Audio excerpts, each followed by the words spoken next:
कहानी की शुरुआत एक प्यारी सी बच्ची को दिखाते हुए होती है जिसकी उम्र 10 साल थी। उसके सिर पर सिंह भी था और साथ में उसका विंग्स भी था। इस बच्ची का नाम मलेफिसेंट होता है, जो वो एक परी होती है और वो एक रहस्यमय जंगल में रहती है। यहाँ का पूरा जंगल ही जादू से भरा पड़ा है। मलेफिसेंट आज तक उसने कभी भी बाहर की दुनिया नहीं देखी थी। उसके लिए यही प्यारा जंगल होता है और यहाँ तक कि उसने अभी तक आम इंसानों को नहीं देखी थी। इस अनजान सी बच्ची फिर भी वो अपने जंगल में काफी खुश है। उस जंगल में इंसानों के अलावा बहुत से अजीबोगरीब जानवर थे। एक दिन मलेफिसेंट अपने जंगल में कहीं जा रही थी कि तभी उसे एक छोटा सा लड़का दिखाई देता है जो उसी के एज का था। मलेफिसेंट उसे कहती है कि तुम कौन हो और यहाँ पर क्या कर रहे हो। वो छोटा बच्चा मलेफिसेंट को बताता है कि मैं यहीं पास ही के किंगडम में रहता हूँ और यहाँ पर मुझे एक हीरा नजर आया था जिसे मैं उठा लिया। मलेफिसेंट उससे वो अपने जंगल का हीरा मांग लेती है, जिसके बाद वो उससे कहती है कि चलो मैं तुम्हें तुम्हारे किंगडम तक छोड़ आती हूँ। तब वो लड़का कहता है कि ठीक है, मैं चला तो जाता हूँ, लेकिन क्या तुम मुझसे दोस्ती करोगी और अगर मैं दोबारा इस जंगल में आया तो क्या हम खेल सकते हैं। तब मलेफिसेंट कहती है कि यह जादुई जंगल है, इसलिए तुम्हारा यहाँ पर आना ठीक तो नहीं है, लेकिन इस बात के लिए सोचेंगे। अब जाने से पहले दोनों हैंडशेक करते हैं। तब मलेफिसेंट को कुछ करंट जैसा लगता है, वो इसलिए क्योंकि उस लड़के के पहने गए लोहे की रिंग से लगा था। मलेफिसेंट उसे बताती है कि लोहा परियों को जला देता है, तो आइंदा अगली बार आना तो इसे पहनकर मत आना। इसके बाद वो लड़का अपने किंगडम में वापस चला जाता है, लेकिन जो किंगडम से वो बच्चा आया था वो किंगडम इस किंगडम पर कब्जा करना चाहता था और इस लड़के के माता पिता भी जिंदा नहीं थे। लेकिन इसी के साथ इन दोनों में काफी अच्छी दोस्ती हो गई थी और इन दोनों को ऐसा फील ही नहीं होता कि ये दोनों एक दूसरे दुश्मन किंगडम से हैं। ये दोनों एक साथ खेलते रहे और इसी के तरह कई साल गुजर जाते हैं। वो लड़का हर रोज यहाँ आता और दोनों साथ में मिलकर खेलते रहते और इसी के साथ काफी दिन गुजर जाते हैं और दोनों 16 साल के हो गए थे और एक दूसरे को पसंद करने लगे थे। मलेफिसेंट को लगता था कि इंसान परियों के दुश्मन नहीं हैं, वो बहुत अच्छे होते हैं। उसे ये भी नहीं पता था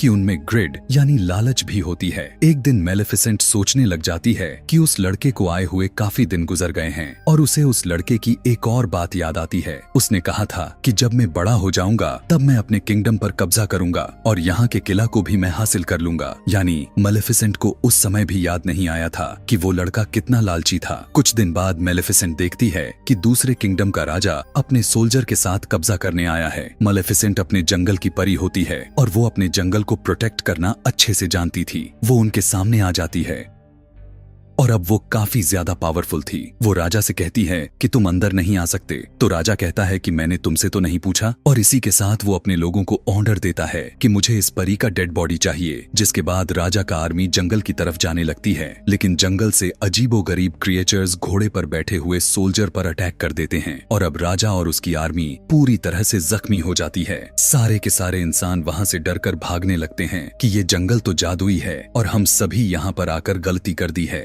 जिसके बाद राजा अपने किंगडम में वापस चला जाता है। वो अब काफी बूढ़ा और काफी ज्यादा कमजोर भी हो चुका था, इसलिए वो सभी लोगों को इकट्ठा करके कहता है कि तुम सब जानते हो ना कि उस जंगल में कितना ज्यादा खजाना है और मैं शुरू से चाहता था कि हम उस जंगल पर कब्जा करेंगे, लेकिन अब मेरी इतनी बुरी हालत को देखकर नहीं लगता है कि मैं वहाँ पर जाकर लड़ सकता हूँ। लेकिन अब मैं तुम सभी से एक वादा करता हूँ कि जिसने भी उस मलेफिसेंट को मार दिया मैं उसकी शादी अपनी बेटी से कर दूंगा। तभी उनमें से एक लड़का बाहर निकल कर आता है और कहने लगता है कि मैं जाऊंगा वहाँ पे। और ये वही लड़का होता है जो मलेफिसेंट के साथ जंगलों में खेला करता था, जिसका नाम स्टीफेन। जिसके बाद स्टीफेन कई साल बाद जंगल में मलेफिसेंट से मिलने के लिए जाता है। मिलने पर मलेफिसेंट उससे पूछती है कि इतने अरसे तुम कहाँ थे, तुम्हें जरा भी ख्याल नहीं आया हमारी दोस्ती का। तब स्टीफेन कहता है कि मुझे माफ कर दो, मैं अपने राजा के कामों के काफी घुल मिल गया था, लेकिन मैं तुम्हें आज तक नहीं भूला और आज भी मैं तुम्हें यही बताने आया हूँ कि मेरा किंगडम का राजा तुम्हें मारना चाहता है, इसीलिए मैं तुम्हारी प्रोटेक्शन यानी तुम्हारी हिफाजत के लिए ही आया हूँ।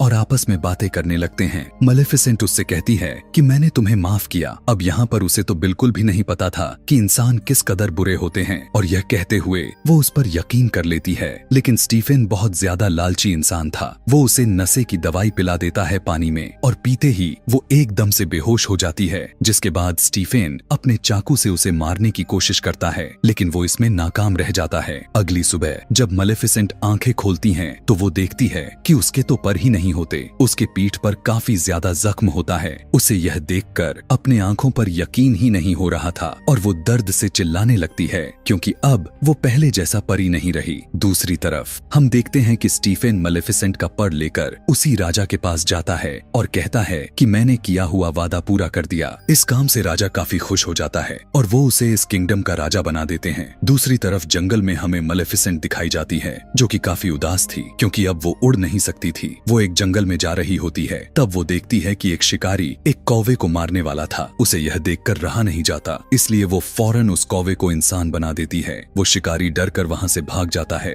वो कौवा मलेफिसेंट के पास आकर थैंक्स बोलता है और पूछने लगता है कि आपने ऐसा क्यों किया। तब मलेफिसेंट कहती है कि मैं नहीं बता सकती, बस ऐसे ही। तब वो कौवा यानी आदमी कहता है कि अब मैं सारी जिंदगी आपका गुलाम रहूंगा, आप जो मुझसे कहेंगी मैं वो हर बात मानूंगा, क्योंकि वो इंसान बनने पर काफी खुश होता है। मलेफिसेंट भी इस बात से काफी खुश होती है और उसका नाम डेविल रखती है। तब डेविल सिर्फ मलेफिसेंट को इन्फॉर्मेशन लाकर देता था। मलेफिसेंट को यहाँ पर पता चलता है कि स्टीफेन ने सिर्फ और सिर्फ राजा बनने के लिए ही उसका पर काटा था, इसलिए वो अब इंसानों से नफरत करने लगती है और उसका ट्रस्ट इंसानों से खत्म हो जाता है। अगले सीन में हम देखते हैं उस किंगडम में स्टीफेन का राजा के बेटी के साथ शादी हो जाती है, जिसके बाद उसकी एक बेटी भी पैदा होती है। इसी खुशी में उस हवेली में काफी ज्यादा सेलिब्रेशंस हो रही थी और इसीलिए पता भी नहीं चल पा रहा था कि वहाँ पर कौन कौन आ रहा था और कितने कितने दूर से आ रहा था। और इसी का फायदा उठाते हुए मलेफिसेंट भी वहाँ पर जाती है और उसे विश करने लगती है। वो उस छोटी बेबी से कहने लगती है कि तुम बहुत प्यारी हो, लेकिन जैसे ही तुम 16 साल की होगी तुम्हारे हाथ में एक सुई चुभेगी, जिसके बाद तुम्हारी डेथ हो जाएगी। जिसे सुनकर स्टीफेन उसके आगे गिड़गिड़ाने लगता है और कहता है कि ऐसा मत करो, तुम मेरा बदला मेरी बेटी से क्यों ले रही हो। तब मलेफिसेंट कहती है कि मैं भी एक लड़की थी और तुम्हें याद है ना तुमने मेरे साथ क्या किया था। मलेफिसेंट के दिल में अभी भी गुस्सा होता है और वो स्टीफेन से कहती है अगर तुम्हारी बेटी को उसके 16th बर्थडे पे उसका सच्चा प्यार मिल गया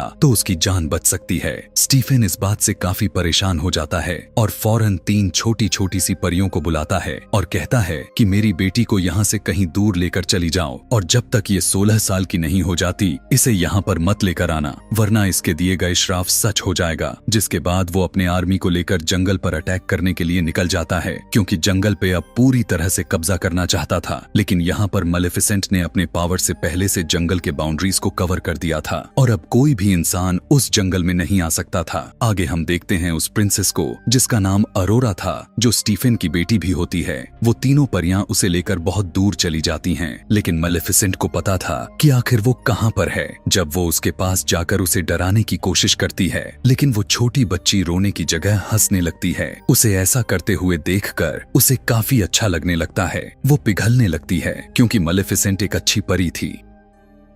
वो तीनों छोटी छोटी परियां जो प्रिंसेस की केयर करती थीं, वो काफी ज्यादा केयरलेस थीं, लेकिन इन परियों की जगह अक्सर मलेफिसेंट ही प्रिंसेस अरोरा का जान बचाती थीं। जैसे कि वो जब पहाड़ से नीचे गिरती थी तब मलेफिसेंट उसकी जान बचा लेती थी। इसी तरह से वक्त के साथ अरोरा अब बड़ी हो रही थी और वो अब पूरे 15 साल की हो चुकी थी, यानी अब उसका कर्ज पूरा होने में सिर्फ 1 साल ही बचा था। अब जो 3 छोटी छोटी परियां थीं, वो उसे बाउंड्री के पास लेकर जाती हैं। तभी वो बड़ी बड़ी लकड़ियां देखती हैं। प्रिंसेस अरोरा ने भी बाहर की दुनिया नहीं देखी थी, जैसे कि मलेफिसेंट ने नहीं देखी थी, इसलिए अरोरा सोचने लगती है कि आखिर बाहर है क्या। और वो एक दिन वहाँ पर जाकर देखने लगती है कि तभी उसे फील होने लगता है कि वहाँ पर कोई है और वो चिल्लाकर कहने लगती है कि अगर कोई है तो बाहर आओ, मुझे तुमसे बात करनी है। वहाँ पर कोई और नहीं बल्कि मलेफिसेंट ही थी। उसे रहा नहीं जाता तो तुरंत अरोरा के सामने आ जाती है। मलेफिसेंट जब उसे देखती है तब अरोरा मलेफिसेंट से कहती है कि आप तो वही हैं, आप तो मेरी गॉड मदर है जो बचपन में मेरे पास आया करती थी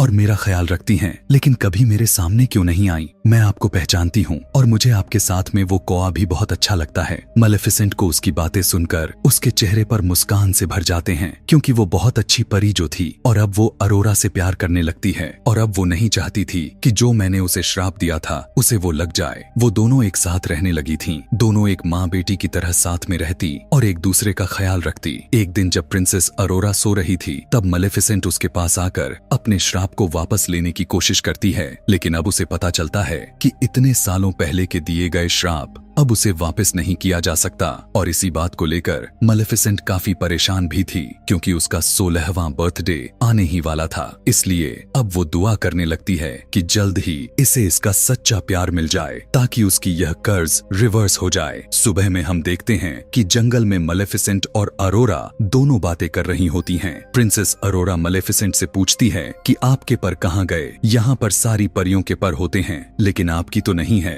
उसकी बात सुनकर मलेफिसेंट कहती है कि मेरे भी पर हुआ करते थे, लेकिन किसी इंसान ने उसे मुझसे छीन लिया। जिसने छीना, मैं उनके साथ बहुत खुश थी। मैं आसमान में बहुत ऊंचा उड़ा करती थी और मुझे वो काफी याद भी आते हैं। और वो इस बात को कहते हुए काफी इमोशनल भी हो जाती है। तब प्रिंसेस अरोरा उसे चुप कराती है और कहती है कि आप परेशान ना हो, मेरा कल 16th बर्थडे है। मैं उन तीनों परियों से जिसने मेरा देखभाल करती है, मैं उनसे इजाजत लेकर आपके पास रहने आ जाऊंगी। लेकिन मलेफिसेंट जानती थी कि ऐसा कुछ भी नहीं होने वाला था, जब तक कि उसे उसकी सच्चा प्यार नहीं मिल जाता। जिसके बाद प्रिंसेस अरोरा वहां पर अपने घर जाने लगती है कि तभी रास्ते में उसे एक लड़का दिखाई दे देता है, जो दिखने में काफी ज्यादा हैंडसम और खूबसूरत था। जब वो दोनों एक दूसरे की तरफ देखते हैं, तब दोनों एक दूसरे को पसंद करने लगते हैं। खैर, उसके बाद प्रिंसेस अरोरा वहां से सीधा अपने घर चली जाती है और उन तीनों परियों से कहती है कि मैं अब यहाँ से जाना चाहती हूँ। वो उनसे यहाँ से दूर मलेफिसेंट के पास जाना चाहती थी। तब परियां सोचने लग जाती हैं कि शायद इसे उसकी बात का पता चल चुका है और वो अपने पेरेंट्स के पास जाने के लिए कह रही है।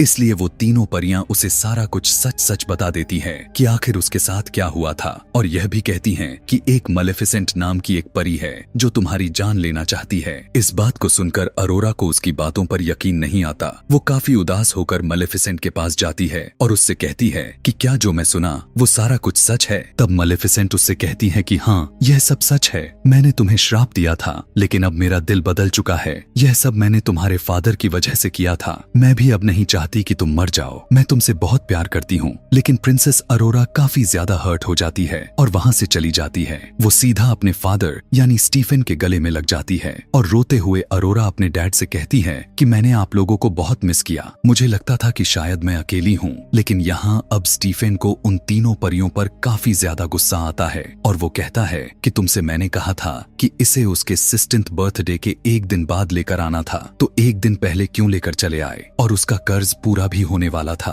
और वो अपने आर्मी से कहता है कि उसे एक कमरे में बंद कर दो जहां पर उसके पास कोई भी ना जा पाए। लेकिन वो राजा कर्ज को यानी उस श्राप को रोक थोड़ी सकता था। और अब जैसे ही प्रिंसेस अरोरा का 16th बर्थडे आता है, तो कर्ज के असर में प्रिंसेस अरोरा खुद वहां पर चली जाती है, जहां पर स्पिनिंग व्हील्स पड़े होते हैं और उन पर सुइयां लगी होती हैं। वो कर्ज की वजह से उस सुई को टच कर लेती है और अचानक से बेहोश होकर गहरी नींद में चली जाती है। राजा बहुत ज्यादा परेशान होकर रोने लगता है, क्योंकि अब उसकी बेटी गहरी नींद में जो थी और अब वो कभी भी उठने वाली नहीं थी। अगले सीन में हम मलेफिसेंट को देखते हैं, जो अरोरा की बात को लेकर काफी दुखी थी और वो उसी लड़के को अपने पास बुलाती है जो उस दिन प्रिंसेस अरोरा को रास्ते में मिला था। मलेफिसेंट को लगता है कि हो सकता है कि शायद ये दोनों एक दूसरे को पसंद करने लगे हों, और अगर यह लड़का प्रिंसेस अरोरा को मिल जाए तो शायद प्रिंसेस अरोरा नींद से उठ जाए। इसलिए वो मलेफिसेंट उस लड़के को बेहोश करके उस जगह पर लेकर जाती है जहां पर प्रिंसेस अरोरा गहरी नींद में सो रही थी। अब यहाँ पर जो छोटी छोटी परियां